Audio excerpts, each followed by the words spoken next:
야, 자, 인생은 선점하지 않으면 점령당한다라는 제목으로 오늘 하나님 말씀을 증거하도록 하겠습니다. 인생의 진공 상태는 없습니다. 그 무언가 채워져 있고 그것에 따라 가고 있습니다. 그 무언가에 내가 나설 것인가, 선점할 것인가, 아니면 그 무언가에 끌려가는 인생으로 살아갈 것인가입니다. 사랑하는 성도 여러분, 오늘 우리는 선점이라는 단어를 가슴에 품고 말씀을 나누고자 합니다. 선점이란 남보다 먼저 차지하는 것을 의미합니다. 우리 인생에는 중간지대가 없습니다. 내가 내 인생의 목적과 시간을 거룩한 비전으로 먼저 채우지 않으면 반드시 다른 무언가가 내 삶을 치고 들어와 나를 점령해 버리기 때문입니다. 우리가 인생을 계획하고 먼저 행하지 않을 때 우리를 점령하는 것들이 있습니다. 불안이 우리 마음을 점령하고 타인의 시선이 내 선택을 점령하며 스마트폰의 알고리즘이 내 소중한 시간을 점령합니다. 미국의 심리학자 윌리엄 제임스는 이런 실험적 원리를 말했습니다. 빈 방에 화려하고 멋진 의자 하나를 가져다 놓으면 조만간 그 방 전체가 그 의자에 어울리는 가구들로 채워지게 됩니다. 반대로 관리를 포기하고 방치된 빈집은 어떻게 될까요? 주인이 들어와 살지 않으면 금세 먼지가 쌓이고 잡초가 무성해지며 결국에는 쥐나 벌레 같은 불청객들이 그 집을 점령해 버립니다. 우리 인생도 이 빈집과 같습니다. 우리가 거룩한 계획과 비전으로 내 삶을 먼저 채우지 않으면 세상의 잡스러운 근심과 정욕 그리고 무의미한 중독들이 빈집인 줄 알고 우리 인생을 점령하려 달려듭니다. 인생의 중립지대는 없습니다. 내가 내 인생을 다스리거나 아니면 그 무언가에 점령당하거나 둘 중에 하나입니다. 오늘 이 시간 끌려다니는 점령된 삶을 끝내고 하나님의 지혜로 내 인생을 선점하는 결단이 있기를 예수님의 이름으로 축복합니다. 첫째로 하나님을 따라 나를 계획하고 시간을 선점하셔야 합니다. 성경은 우리에게 세월을 아끼라고 말씀하십니다. 여기서 아끼라는 단어는 시장에서 값을 지불하고 물건을 사다, 건져내다 라는 뜻을 가지고 있습니다. 즉 흘러가는 시간 속에서 내 시간, 내 몫을 분명히 건져 올리라는 것입니다. 많은 사람들이 기도해 보고 결정할게요 라고 말하며 뒤로 물러가 있곤 합니다.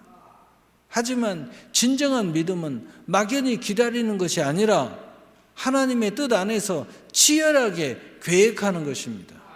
먼저는 영적 우선순위가 분명하여야 합니다. 여러분의 하루 스케줄표 맨 윗줄에 무엇이 있습니까? 내가 먼저 하나님과의 시간을 계획하지 않으면 세상의 급한 일들이 여러분의 경건한 시간을 점령해 버릴 것입니다. 그 다음은 언제나 거룩한 예습을 하셔야 합니다. 하루를 시작하기 전에 하나님 앞에서 오늘 어떻게 살지 미리 그려 보십시오. 계획은 하나님께 내 시간을 봉헌하는 첫 번째 행위입니다.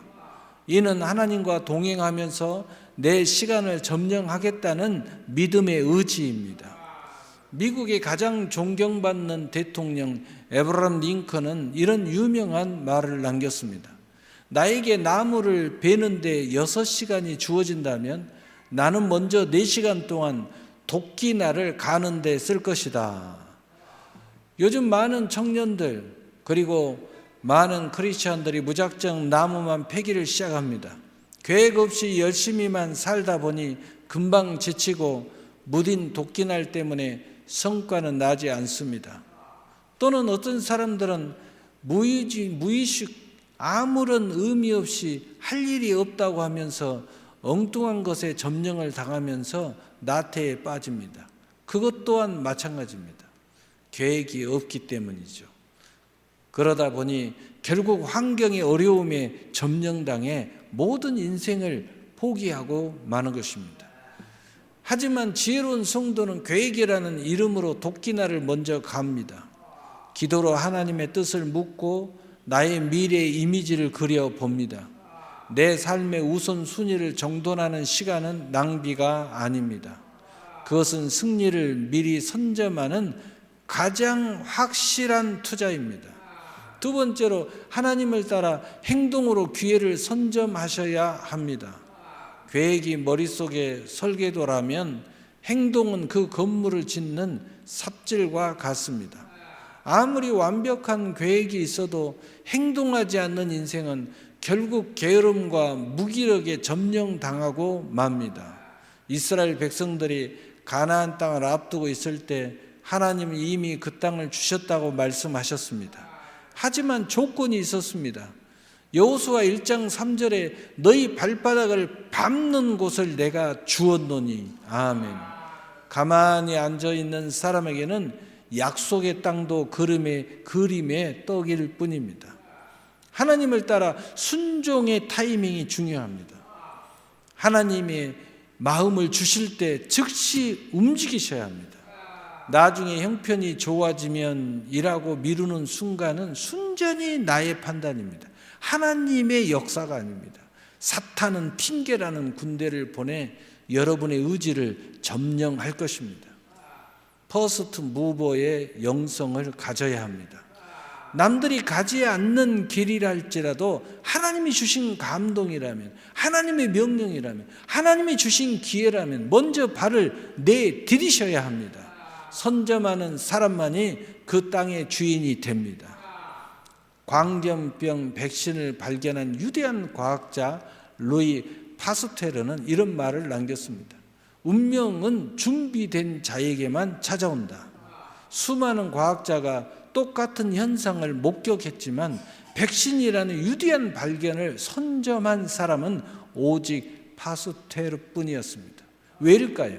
그는 평소에 수만 번의 실패를 무릅쓰고 실험을 실행하며 준비하고 있었기 때문입니다.